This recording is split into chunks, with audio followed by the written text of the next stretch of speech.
세상의 모든 말을 생생하게 전달해드리는 세상의 모든 말, 세모말입니다.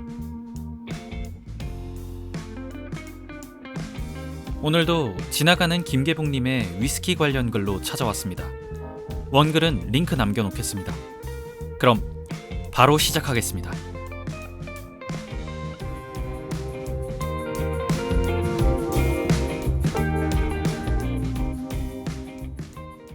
몇 개의 글을 썼으니 이제 슬슬 나올 때가 되었다. 피트 위스키.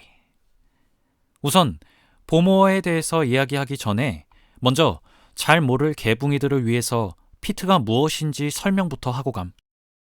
피트는 사실 별거 아님. 연료의 일종으로 아직 석탄이 되기 전의 물건이라고 보면 된다.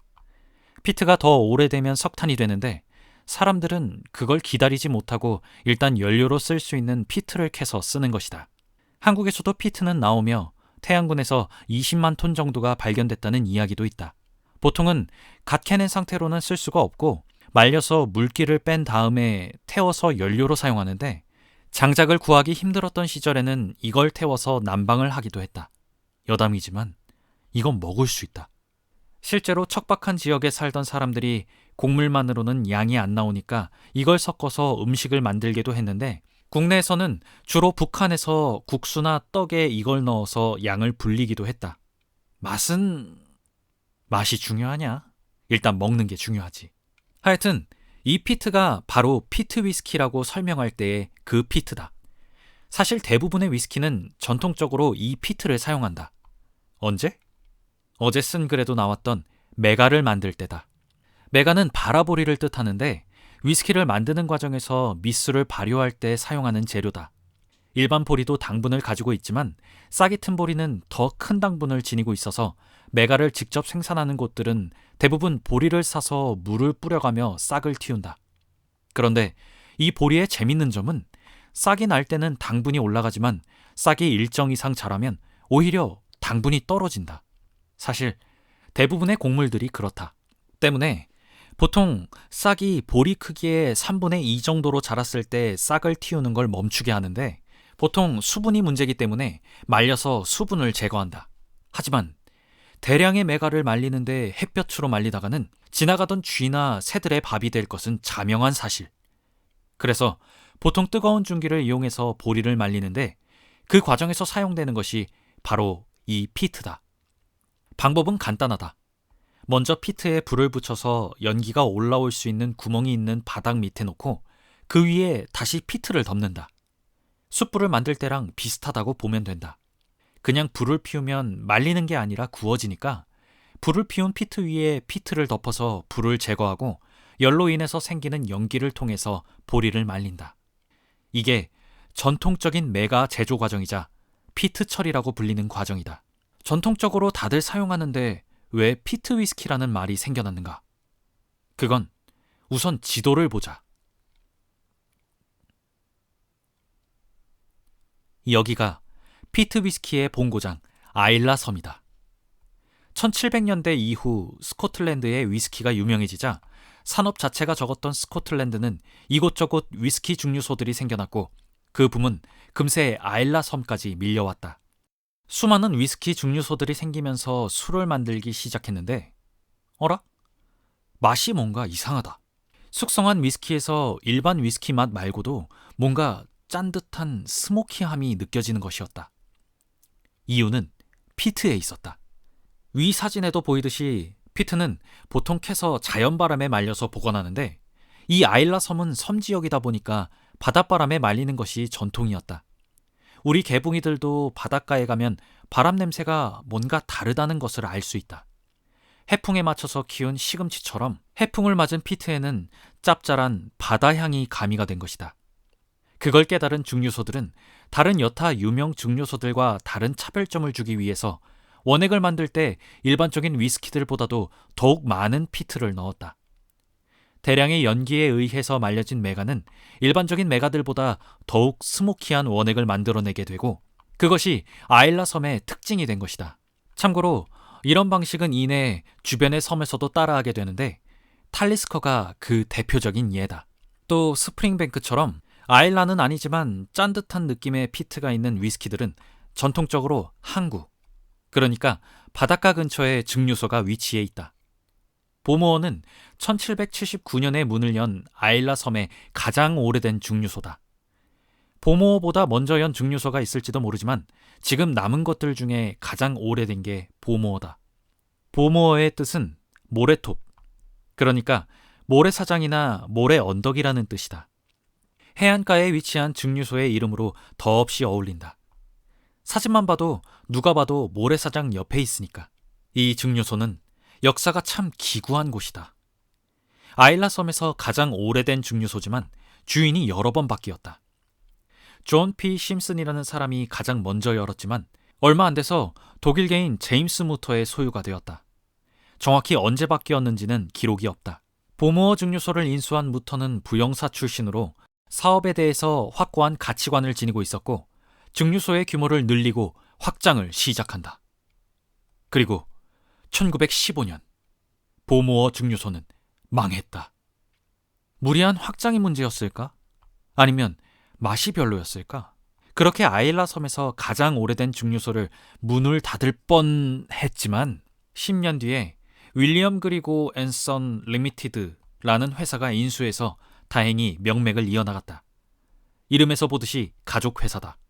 안타깝게도 이 회사도 능력이 없었지만 아니면 술을 못 만들었는지 보모어 증류소는 애매모호한 상태로 운영되었고 엎친 데 덮친 격으로 2차 세계대전까지 터지면서 생산을 중단하고 만다. 2차 세계대전 하면 우리는 프랑스, 독일, 소련, 미국 정도밖에 생각이 안 날지 모르겠지만 영국은 2차 세계대전의 최전선에 있던 국가였다. 전적으로는 이탈리아군과도 비교할 만하다. 영국이 한 삽질들만 없었어도 히틀러는 지 혼자 꼬라박지 않았을까? 라는 의구심이 드는 일도 제법 있었다. 하여튼 런던이 폭격당하고 하는 마당에 당장 병사들 먹일 것도 없는데 술 만드는데 곡물을 낭비할 수는 없었고 전쟁이 나면 의례 그렇듯이 곡물값도 폭등한 결과였다. 이후에 전쟁은 끝났지만 그 기간 동안 생산이고 판매고 작살이 나버린 보모어 증류소는 또다시 다른 회사에 팔려나간다. 스탠리 모리슨이라는 양반이 세운 회사 스탠리 모리슨사가 1963년에 보모어를 인수하면서 모리슨 보모어 디스틸러리 리미티드로 회사명을 바꾸면서 보모어는 모리슨의 손에 떨어지게 된다. 그리고 전설이 시작된다. 스탠리 모리슨이 1971년에 사망한 뒤 모리슨의 전권을 잡았던 그의 아들 브라이언 모리슨은 바닷가에 있는 증류소의 이미지를 강조하며 갈매기를 메인으로 한 라벨을 제작, 판매한다. 그리고 제작 방식을 바꾸는데 어떻게 바꾼 건지는 모르겠지만 모리슨 시절의 보모어는 아일라 위스키다운 피트함과 함께 향수나 라벤더 향 같은 꽃향기를 같이 품고 있었다. 이는 당시 몇몇 위스키들에게서도 느낄 수 있었지만 보모어는 그 향이 특히나 강렬했다. 원래부터 호불호가 갈리는 향에 더욱 호불호가 갈리는 향을 첨가해서 코어층을 노리겠다는 모리슨의 방식은 성공했다. 일부 매니아층한테만. 대다수의 사람들은 향수 냄새가 난다면서 이 술을 기꺼워했고 혹자는 FWP, French Whole Fragrance, 즉 프랑스 창녀들이나 뿌리는 향수 냄새라며 보모어와 프랑스를 싸잡아서 욕하는 기염을 토했다. 역시 영국인답다. 참고로 현재 보모어는 나무 위키에 아이라 위스키가 가지는 수많은 특징을 모두 가지면서 동시에 탁월한 밸런스로 그 특징들이 유지되는 절묘라는 표현에 걸맞는 위스키다 라는 평가를 받고 있다. 왜냐? 1963년 모리슨의 보모어 인수 후 20년 정도가 지나서 지분을 점점 뺏기더니 1994년 30년하고도 1년 뒤 일본의 주류기업 산토리에게 인수당해버린 것이다. 보모어를 인수한 산토리는 이 호불호가 갈리는 위스키를 원하지 않았다. 그들이 원하는 건 좀 더 대중적이고 밸런스가 좋은 일본인 특유의 취향을 맞춘 위스키였고 그 이후로 생산되는 위스키들은 원래의 강렬한 호불호를 잃어버리고 밸런스를 찾는 사람들을 위한 술로 변모한다. 라벨도 바꾸고 만드는 방식도 변화했다. 그 결과가 지금의 보모어 위스키다. 재미있는 사실은 사람은 원래 있던 거를 중요하게 여기지 않지만 있던 게 없어지면 아쉬워하는 성질을 지녔다는 점이다. 옛날에는 호불호 갈린다고 안 팔리던 모리슨 시기의 보모어 위스키들은 지금에 와서는 모리슨 보모어라는 별명으로 불리며 웃돈을 얹어가면서 구하는 술이 되었다. 모리슨이 산토리에게 인수당할 쯤부터 발매하기 시작한 통칭 보모어 트릴로지 시리즈. 블랙, 화이트, 골드 보모어는 출시 당시에 병당 200달러, 지금 한국 돈으로는 30만 원 정도의 가격이었지만 그 희귀도 때문에 지금은 3천만 원이 넘는다. 이런 희귀한 보틀 외에도 갈매기가 그려진 보모어 위스키는 지금 병당 100만 원 정도의 가격에 거래되는데 옛날에는 10만 원 안 넘는 술이었다. 하여튼 이런 보모어의 순환기는 사실 산토리로 넘어와서도 마찬가지였다. 일본인들이 좋아하는 밸런스를 갖추다 보니 피트를 좋아하는 사람들에게는 부족하고 피트를 싫어하는 사람에게는 피트 향이 있는 위스키의 위치를 가지게 된 것. 역시나 한동안 일부 마이너층만이 즐기는 술이었던 보모어가 떡상을 하게 되는 계기가 온다. 2000년쯤에 발매된 무라카미 하루키의 위스키 성지 여행이라는 책이다. 당시 베스트셀러 작가였으며 지금도 썼다 하면 베스트셀러를 자랑하는 무라카미 하루키는 젊은 시절 재즈바를 운영했을 정도로 위스키를 즐기는 걸로 유명했다. 하루키의 소설을 보면 술과 관련된 이야기가 한두 번은 꼭 언급된다는 걸 보면 그도 젊은 시절 술붕이었음을 짐작이 가능하다. 그런 그가 스코틀랜드와 아일랜드의 위스키 증류소들을 돌아다니며 쓴 글 역시 주목받았고 그 책에서 가장 자기 취향인 술로 보모어를 꼽았던 것이다. 인플루언서의 파워는 무서웠다. 보모어는 하루키의 위스키라면서 아시아권에서의 매출이 급등한다.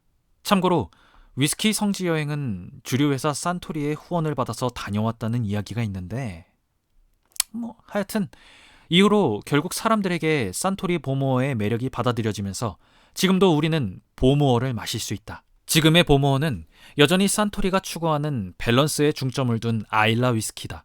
쉐리통의 숙성을 하며 라프로익, 아드백처럼 강렬하지는 않지만 존재감을 드러내는 피트향과 부드러움을 같이 가지고 있다.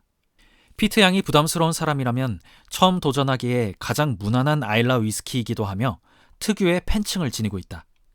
특히나 보모어 증류소는 굴과의 페어링을 처음 시작한 걸로 유명하다. 동서양을 막론하고 누구나 좋아하는 생굴과 피트한 위스키의 조합은 생경하지만 흥미로운 경험을 선사한다. 보모어 증류소 투어를 하게 된다면 생굴과 보모어를 같이 제공하는 서비스가 포함되어 있을 정도다. 굴이 담겨있는 껍질 위에 보모어를 뿌리고 같이 먹는 경험은 비단멍게 껍질 위에 부은 소주처럼 한 번쯤 해볼 만한 경험이다. 내 취향은 아니었다. 나는 그냥 따로 먹는 게 나았다. 해산물이 부담스러운 사람이라면 초콜릿과 함께하자. 카카오 함량이 높은 다크 초콜릿과의 궁합도 상당히 괜찮은 편. 여담. 요즘 심심해서 글을 쓰는데 경기가 어려운 탓인지 손님이 없어서 그렇다.